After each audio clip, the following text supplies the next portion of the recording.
Congresswoman, before we talk oversight, I do want to ask you about this whistleblower complaint. Dr. Bright will testify before the House next week.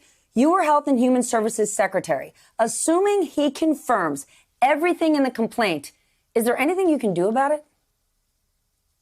Well, obviously, the Congress could do some things about it, and just the transparency of bringing it out in the open, that the administration ignored warnings and ignored scientific advice is devastating for the country. And I, for one, am happy they're stopping their briefings because they're Trump briefings. I want to hear from the scientists on a regular basis. Look, the worst thing that can happen to those of us who have stayed in for the last month or so is to have to do it again. And this administration has set up a situation by not listening to the science, by pushing states to reopen, by the states having their own pressure to reopen. This is a very dangerous time in our history, and ignoring science, ignoring early warnings is only part of this. But given that he's the president, what can Congress do? Think about his most recent comments about Dr. Fauci testifying. He can do it before the Senate, not the House. So he's cool with oversight from the GOP, but not by Democrats. Given that that is the president's position, how can you conduct oversight?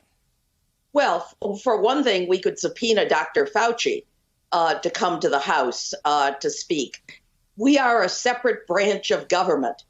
We do not work for the President of the United States. We work for the American people. We are the people's house.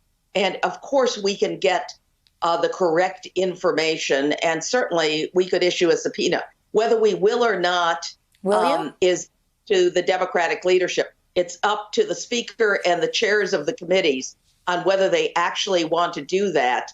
But what's important is getting the scientific information out, and all of it contradicts the president's leadership on this issue. And he also fired the Inspector General of the Department of Health and Human Services because of a report she issued.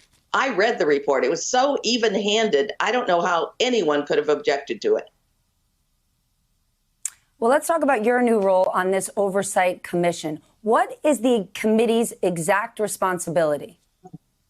Well, our responsibility is about the money that was given to the Fed and the authority given to the Fed and the Treasury. Here are the key questions that we're focused on at the beginning of the oversight process. Are the Fed and Treasury doing everything they can to set terms that incentivize businesses to keep workers on the payroll? That was the goal of the CARES Act. We really had some hiccups on the payroll protection program, the PPP program. We have to make sure that we don't repeat the same, but at a grander scale. Will the terms that they're setting up work for this? This isn't a banking crisis. This is a crisis that impacts every facet of our economy.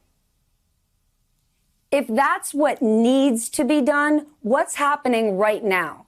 Because the clock is ticking. The CARES Act was signed over a month ago. Well, what are you literally doing right now?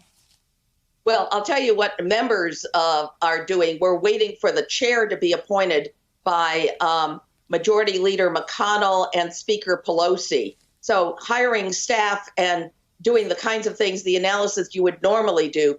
But members of this new commission are talking to each other and starting to work on the questions that we want to answer. In the previous commission, chaired by during the TARF and the 2008 crisis, what they issued first was a report that had a series of questions. And a number of us are working on those questions now to make sure we have some kind of a framework to get moving, to hit the ground running.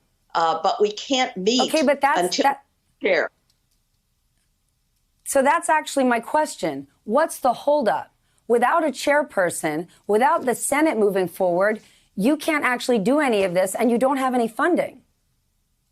We don't have funding, but we have our voices and we have our brains. And there's no question that we can get started ourselves by trying to set up some kind of some kind of a framework for that first report and start to talk to each other about what questions we want to answer so we really can hit the ground running. But there's not much we can do individually about getting a chair. That's up to our leadership. And I'm sure they're going to make an appointment soon. But getting ready is something that every member, Republicans and Democrats, want to do because we really want to get started right away.